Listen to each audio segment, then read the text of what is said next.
Saya Risnawati Lasudin, mahasiswa IAIN Ternate, Prodi Akuntansi Syariah.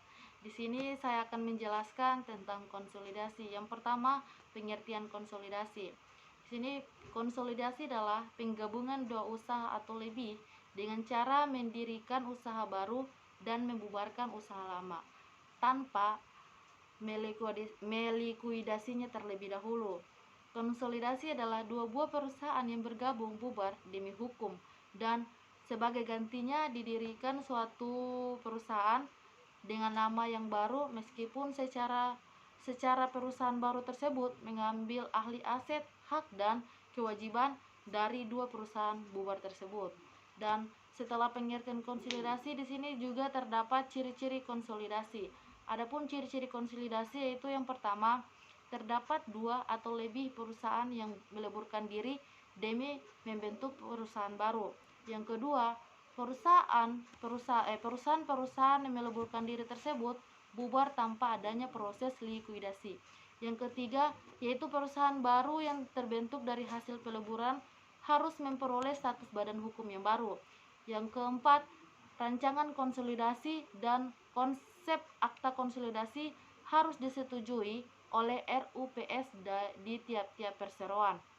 Yang kelima yaitu konsep akta konsolidasi yang telah disetujui oleh RUPS akan dituangkan dalam akta konsolidasi yang dibuat di hadapan notaris dalam bahasa Indonesia. Yaitu seterusnya yaitu yang keenam yaitu tentang perusahaan hasil konsolidasi akan memperoleh status badan hukum pada tanggal yang diterbitkan Menkumham tentang perusahaan yang meleburkan diri tanpa proses likuidasi. Yang ketujuh yaitu tentang aktiva dan pasiva, di mana perusahaan yang meleburkan diri akan beralih ke perusahaan baru hasil konsolidasi sesuai dengan titel umum. Dan setelah itu di sini juga ada efek konsolidasi. Di sini efek konsolidasi terbagi menjadi dua, yaitu kualitas sama kesamaan. Di sini yang pertama yaitu kualitas. Kualitas yaitu untuk meningkatkan pendapatan. Media akan menekankan angka pengeluaran dengan cara mengurangi kualitas proses penulisan dan penyuntingan. Dan yang kesamaan di sini demi menekankan pengeluaran, satu konten berita akan lebih mudah jika digunakan misalnya untuk 7 jenis media yang berbeda yang berada di bawah suatu kepemilikan. Dan setelah saya menjelaskan tentang efek konsolidasi, di sini juga ada alasan perusahaan melakukan konsolidasi. Di sini ada beberapa alasan kenapa bank atau perusahaan memutuskan untuk melakukan penggabungan secara konsolidasi. Antara lain yaitu satu, masalah kesehatan.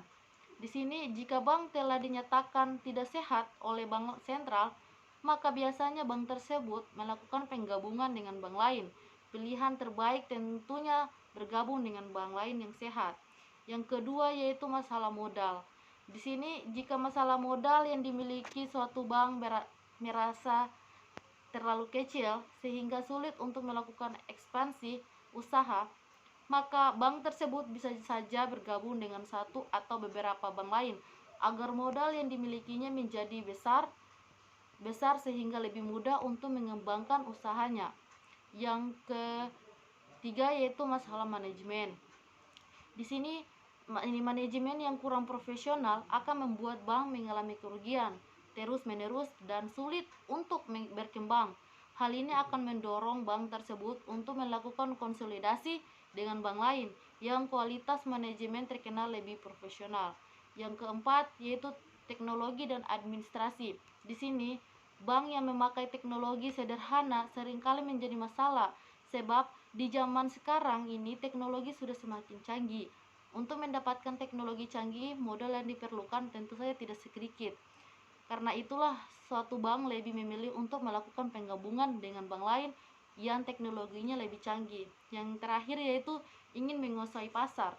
Di sini ingin menguasai pasar juga bisa dijadikan alasan untuk melakukan konsolidasi. Alasannya yang satu ini biasanya tidak diumumkan secara jelas, kepada pihak eksternal dan hanya diketahui oleh pihak-pihak yang melakukan konsolidasi. Setelah itu adanya juga tentang adanya kebijakan konsolidasi. Di sini laporan keuangan konsolidasi menyediakan berbagai informasi yang tidak terdapat dalam laporan keuangan terpisah perusahaan induk. Dan laporan konsolidasi biasanya diwajibkan untuk menyajikan yang wajar posisi keuangan dan hasil operasi dari satu kelompok perusahaan-perusahaan berafiliasi. Kondisi yang lazim untuk konsolidasi adalah kepemilikan lebih dari 50% saham berhak suara perusahaan lain. Dan setelah itu, di sini setelah saya menjelaskan tentang kebijakan konsolidasi, adapun contoh perusahaan konsolidasi. Dari penjelasan di atas, kita dapat menyimpulkan bahwa makna konsolidasi adalah bahwa dua atau lebih perusahaan yang bergabung dibubarkan oleh hukum dan sebaliknya membentuk perusahaan dengan nama baru, meskipun perusahaan baru secara finansial mengambil alih aset dari hak dan kewajiban perusahaan yang dibubarkan. Di sini contoh-contoh perusahaan yang merupakan hasil konsolidasi adalah sebagai berikut, yaitu salah satunya itu Bank Mandiri, Smartfren, dan perusahaan reasuransi Indonesia, yaitu dikenal dengan Marine. Demikianlah pembahasan mengenai konsolidasi. Semoga dengan adanya ulasan tersebut dapat berguna dan bermanfaat bagi kalian semua. Terima kasih banyak atas kunjungannya.